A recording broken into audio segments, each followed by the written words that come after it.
Allez, Shavuot Tov, bonne semaine. Aujourd'hui, 8 et 8, 8 Elul, 8 septembre.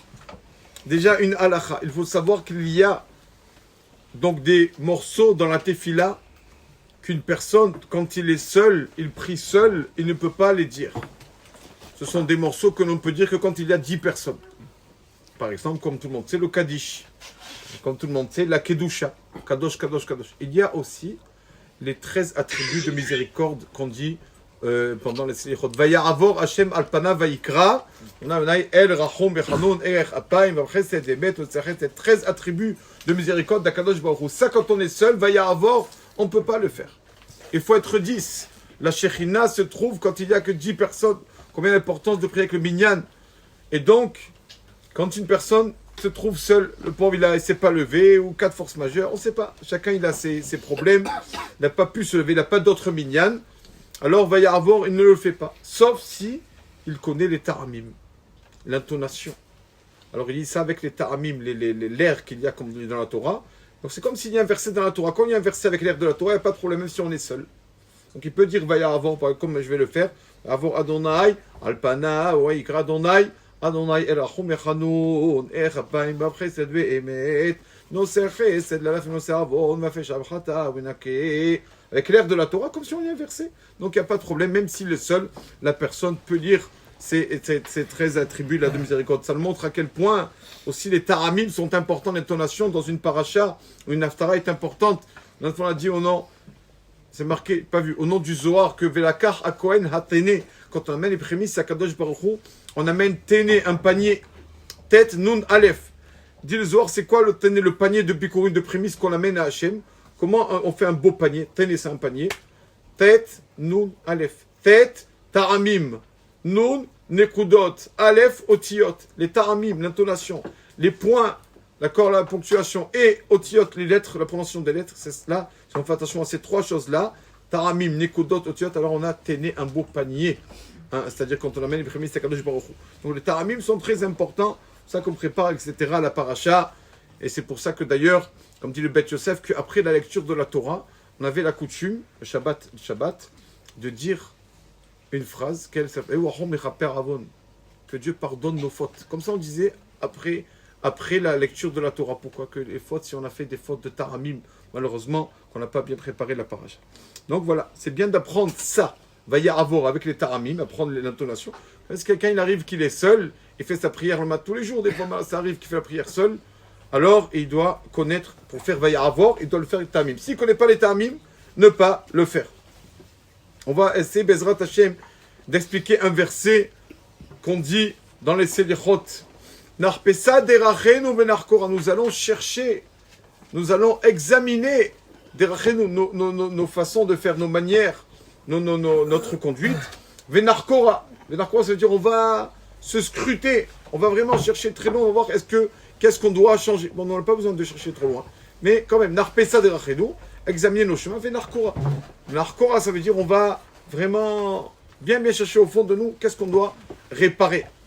Pour expliquer ce beau verset-là, Narpesa derachenu venarkora. Nos sages on raconte que une histoire connue avec un laitier donc dans un village qui tous les jours amenait sa motte de beurre, sa plaquette de beurre de partout dans les maisons, tout ça. Il amenait aussi au boulanger du village, il amenait une belle motte de beurre pour faire son pain, etc. Toujours motte de 5 kilos chaque fois. Et un jour, le boulanger qui voit, il regarde, d'habitude il ne regarde même pas, mais là il voit la motte qu'on lui livre. 5 kilos, il n'y a pas 5 kilos là. Il voit et il regarde, il n'y a que 4 kilos 500. Il dit regarde-moi ce laitier, je lui fais confiance tous les jours et tous les jours il m'arnaque. Tous les jours 500 grammes de moins. Il dit convoque au tribunal. Convoque au tribunal. Et il lui dit, on dit qu'est-ce qu'il y a à dire? On dit le laitier, comment tu peux prendre ta défense? Alors il dit je vais vous dire la vérité. Je vais vous le dire. Moi, quand j'arrive, j'ai des plaquettes de beurre de 10, 15, 20 kilos. Quand je livre. Donc, à chaque fois où je vais, je coupe un morceau pour donner à la personne combien il veut. Et le boulanger pâtissier, pour lui donner ces 5 kilos, je pèse où? Sur sa balance.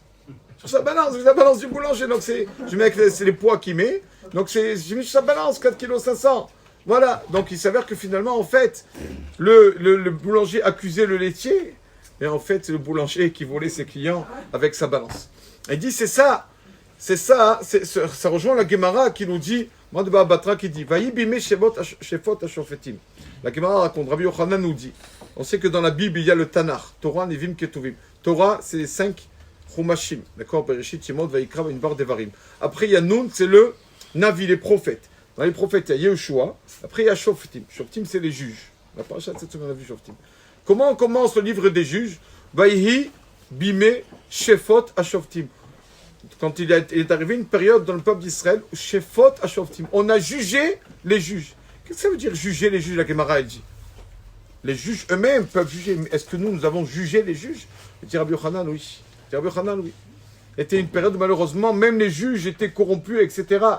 Donc même les juges, on les jugeait. Et on dit que le juge nous disait, nous réprimandait, pour montrer l'image. Le juge réprimandait une personne, disait, Tol Kessam ben Enecha, tu as un bout de bois entre tes yeux là, enlève-le, Kessam, un petit cure-dent. Alors on disait, ça veut dire genre tu as une petite faute. C'est le juge qui nous réprimandait. Et on lui répondait, Tol Kora ben Enecha, toi tu as une poutre entre tes yeux, toi. Comme ça, on lui disait au juge, tu ne peux pas me réprimander sur une petite chose, toi tu as une grosse chose. J'ai commencé ça, avant de réprimander, quelqu'un dit, tiens, un petit truc, regarde, nous on a des poutres, nous, peut-être, entre les yeux, qu'on doit réparer. Comment on dit la poutre? Kora, c'est une poutre.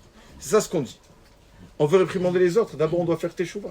Narpesa derachenu, on va examiner nos façons de faire notre conduite. Alors, Venar Kora, c'est quoi Venar Kora? Venar Kora. Alors il va se reposer la poutre, il n'y aura plus la poutre. Sinon on fait teshuva, alors personne ne pourra nous dire enlève la poutre que tu as entre tes yeux.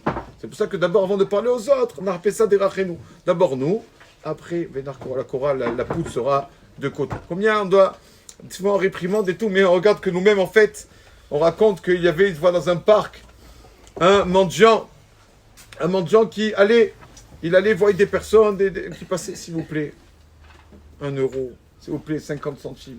Il allait chez tout le monde comme ça, il faisait la quête à chaque fois avec sa main.